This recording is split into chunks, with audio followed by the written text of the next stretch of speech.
Hello, my name is Lila'Angelique, and I'm a coloratura soprano, a surreal artist, a violinist, costume designer, makeup artist, all around super strange, creative human being. I've been this way my whole life. And the name Lila'Angelique is a name that came to me in a dream when I was 20, when I first joined my husband Thoth and we created Tribal Baroque.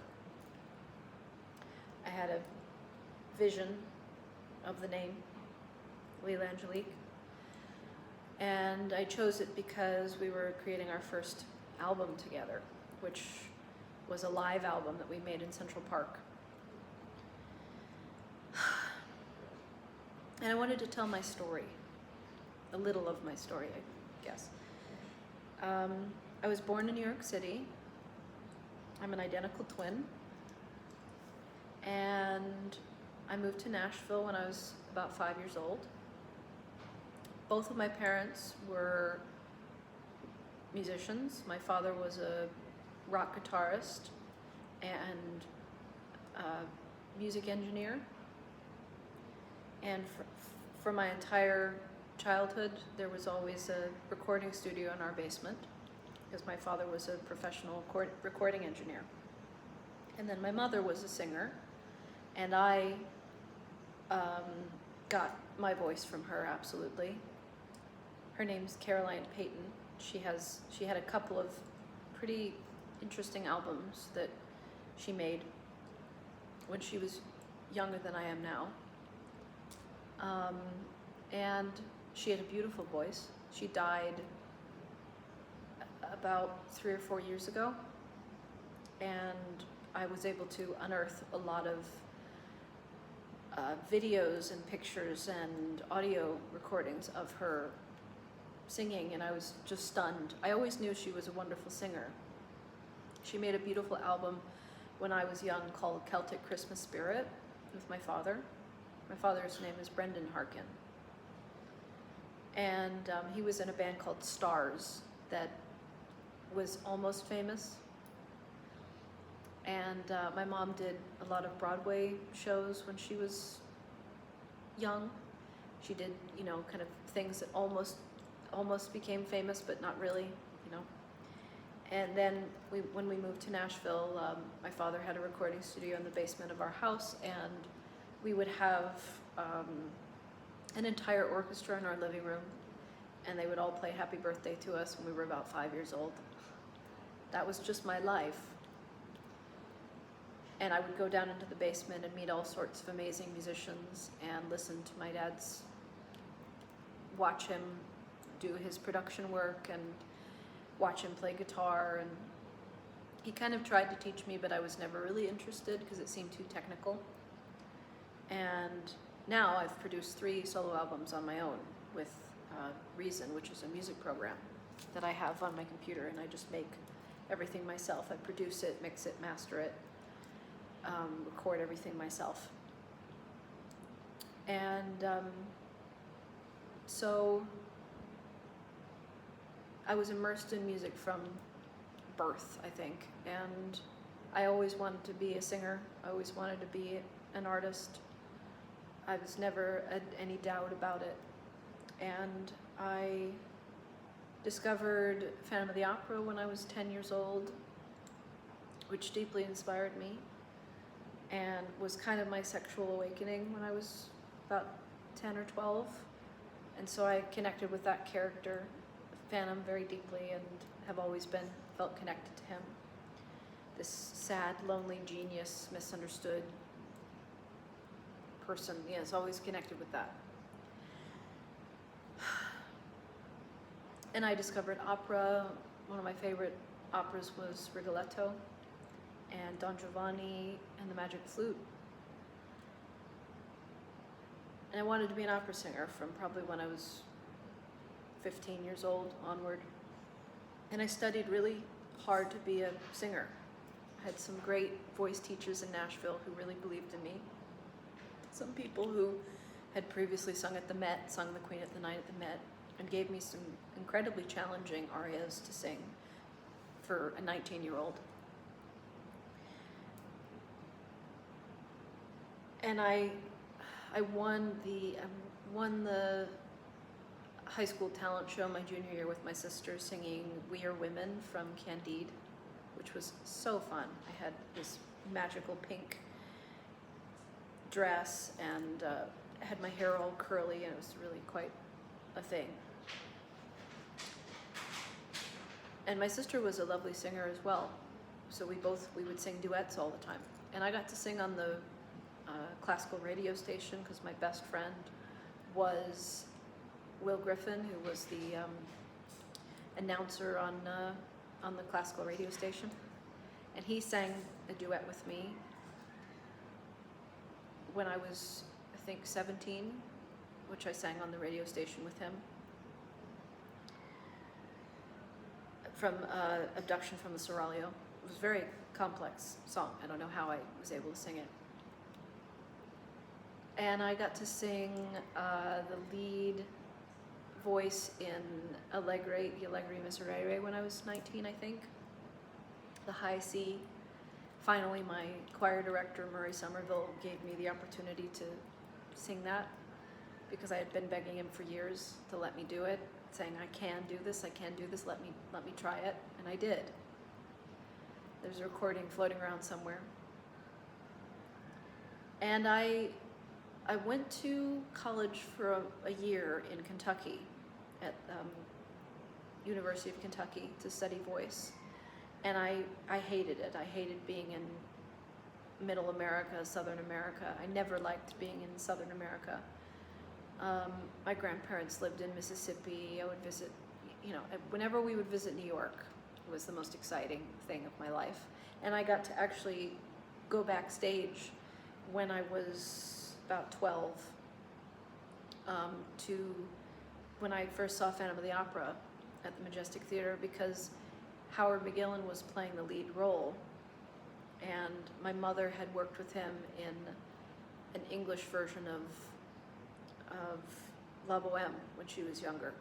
So I got to go and meet him with my sister, and it was one of the most incredible experiences of my life. So I was in college for a year studying voice, and I met a wonderful man named Andrew Kimbrough that year, who was an acting teacher there. And I got to audition for The Tempest, for the role of Ariel, the fairy sprite being. And I was only a freshman, but I got the role along with, I think they cast like 4 other people to be the spirits, and it was never really said that we were all kind of the spirits together. But Andrew gave me a chance to write music for the few little songs that the character Ariel has. And I had never written music before. I think I was 19 or 20. I'd always wanted to. I loved Cirque du Soleil growing up. I really wanted to make my own music, and but I just didn't feel brave enough. So one day I just sat down in front of my computer and I pressed a record button, and I managed to just record music for these words that basically stayed the same throughout the entire.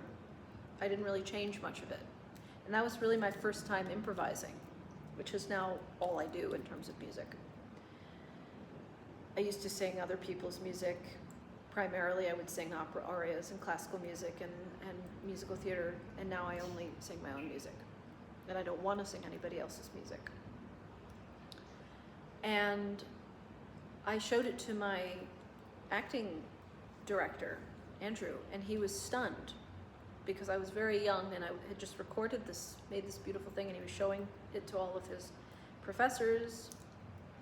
So he was the one who encouraged me to start, he said, you can do this, you can make your own music. And he introduced me to Meredith Monk, who is now one of my, I love her. And I listened to her opera called Atlas, which is one of my favorite operas, modern operas.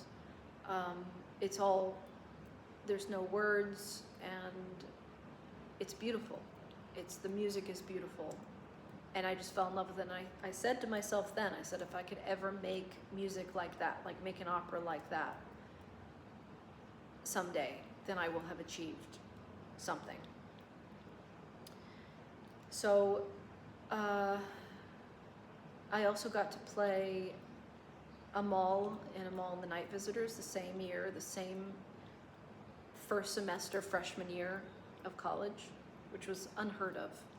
And also when I was in high school, I think my sophomore year, I got put into the advanced vocal choir, the jazz choir. And that was a whole drama because my choir teacher, Kim Clark, who I had a lot of dreams about ripping her face off and all of this stuff when I was young. She put me into this choir when I was 16, I think, and then she tried to take me out of the choir because she said, "Oh, you're a classical singer. You're not meant for that." But it was more that she didn't like how sure of myself I was, and I probably was threatening to her because I always was like this. I always dressed outrageously and was very confident in myself. So my father got me back into the choir because, of course, you can't kick somebody out of a class that you're getting all A's in. And she punished me and talked down to me the entire time. And so that was interesting. And I had dreams about, for years, that I was like, her face was like silly putty and I was trying to rip her face apart. And I stopped. Those dreams went away after a while, after many years. So my acting teacher, Andrew, and when I did Amal and the Night Visitors, it was an incredible experience because I got to sing a lead role, and I was playing a little boy wearing a crutch, and it was all the other, I worked with, several of the seniors and graduate students, of course, in the school. And one of them was named Reggie, who was a friend of mine. He was one of my only friends. Reginald Smith. He was in the All-Tech competition that happens every year at the school for people to get scholarships. And I got to do the competition. But the moment I saw Reggie, I knew he was going to win because he was this big, broad, dark-skinned man. It was just, he looked like an opera singer even when he was very young. And he had an amazing deep baritone voice, and we became friends. He was one of my only friends in school. And he encouraged me also. He was very encouraging and supportive. But he played one of the three wise men in Amal. So I got to work with him, which was pretty incredible.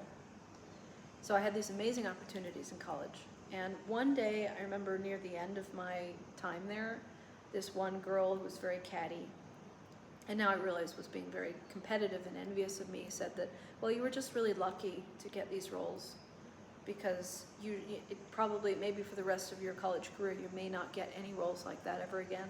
You just got lucky because these things came up that you were suited for. And in a way she was right, but in a way she was just envious. And it really discouraged me. And I decided to leave the school because I wanted them to give me a scholarship, and they said they couldn't. And I got glowing reviews on my final panel. All the singers have to go up and sing 2 or 3 songs that they've learned from their teachers. And I got glowing reviews. I think I have what they said somewhere, floating around somewhere. But it was it gives me chills just remembering how supportive they were of me. And a lot of them had heard that I was going to leave the school. And I did, and I convinced my mother. I remember pacing around the theater there and just begging my mother and saying, "Mom, please let me go to New York. I want to move to New York. I need to do this. It's so important for me. This is what I want to do. I always wanted to live in New York." That's all I wanted in my life. And my mother said, okay, well, here's the deal. You can go to New York if you get into a school, if you get into a conservatory. And I said, okay. So it would have to be like $10,000 or less, because, you know, theater schools cost a fortune. So I found one called Circle in the Square. And I applied to it, and I got an audition. And I went to New York that summer, I think it was summer of 2007 or something, and with my sister, and I got to audition, and it was in a basement. It was very weird. It was in the basement of Circle in the Square Theater, where the 25th annual Putnam County Spelling Bee had been staged, and it was very strange. And I remember that the director of the school didn't even look at me while I was singing, and at one point he asked me to do a belting piece, which I hadn't prepared, but then I just did it spontaneously. And so I got a letter that I was on the backup list, which was disappointing, because I knew that if I could get into the school, I would get out of Nashville and my life would start. And then I remember one day I called them all summer. I was just calling them over and over again and saying, has a spot open up? Because they said, if a spot opens up, then you can be, we can invite you to be part of in the school. And so I called them all the time, because that's how I was, just very pushy, very demanding, and I knew what I wanted, and I would just do what I needed to do to make it happen. So I called all the time, just saying, has a spot open? Has a spot open? And this one day, I got a call that summer, near the end of the summer, and they said, someone has dropped out. Would you like to be on the list to be in the school? And they said, you're in. And they revealed to me that every time I had called, they had put my name at the top of the list. And I had called so often that they kept putting my name at the top of the list. So once somebody dropped out, I was the first person that they called. And it was just an incredible moment. I remember just feeling so alive and so joyful. And I remember it was this beautiful sunny day, and we lived high up on a hill in our house, my mother's house. Oh, right, and my parents had divorced when I was 14. So my sister went and lived with my father, and I stayed with my mother. That was very separating for me and my sister, because me and my sister were very close up until that point, and it really separated us. It was very hard. But so I did get to go to New York and move to New York when I think I was 19 years old, the fall of 2008. And I was so excited. I remember just fantasizing about how my life was going to change. I was finally going to have friends. I was finally going to feel accepted and understood. And I was very isolated in Nashville, because I would just draw all the time. I didn't really talk to anybody. I would dress up in wild outfits, like I would dress like a clown every day, like I was in Cirque du Soleil. And oh yeah, I got to see Cirque du Soleil when I was about 10 at the Beau Rivage. And I think it was the 1000th performance of Alegria, and I became completely obsessed. I wanted to be in Cirque du Soleil. And I discovered the show Kidam, which has this cute little young female role called Zoe, which I called myself Zoe for a long time. Zoe Indigo was my name. And I actually got to audition for Cirque du Soleil when I was 19, right before I went to college. I landed an audition. And my mom flew me and my sister to New York, and for some reason my sister got to audition as well. But I was really serious about it, and I really wanted this. It was my dream. And I sang, I think, a few classical pieces, And they said, you have a beautiful voice, but you're too young and you don't have I couldn't belt, and I wasn't able to belt yet. And ironically, I started belting just a year later or so, when I was in New York with Thoth, just naturally. So that didn't work out, and I remember being in the car with my mom driving away from the audition space and seeing the auditioners leaving the space and watching them out of the car window, the rearview mirror, and realizing that this dream was over that I'd had for so long. It was shattering to me. But so I went to college for a year, and then I managed to get out and go to New York. So New York was nothing like I thought. I think I had 1 week before school that I got there, and I'd made a friend with this lovely gay fellow right before we talked on the phone, and he was lovely, and he made me feel welcomed and supported, and we became friends. And I went to visit him in New York and was really excited to have a friend in school. And I remember my cousin Peyton was there. He was a financier in New York then, and he took me out on his moped and took me out to dinner and took me on little trips and everything, which was incredible. And I lived at this place called Centro Maria. It was run by Catholic nuns. It was on 56th Street between 10th and 11th Avenue. I don't think it's there anymore. And they didn't understand me, of course, because I was a freak. But school was not anything like I thought it would be. People were very generic, I would say. People were very normal. Nobody stood out. People were almost cookie cutters of themselves, I'd say. People were very, people almost had the same names and looked the same. They were almost indistinguishable from each other to me. And nobody had any particularly strong talent that I saw. And I found that weird because I had been on the backup list, which was kind of a weird, humiliating thing in my mind.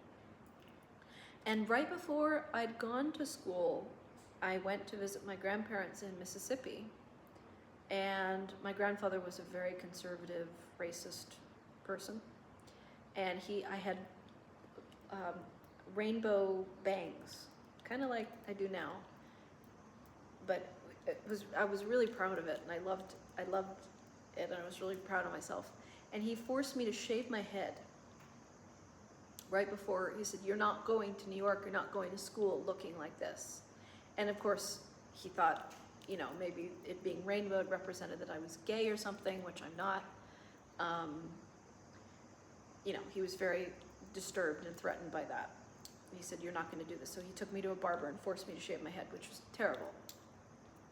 And I should have refused and said, "You can't do that to me." But so when I got to Circle, I was bald.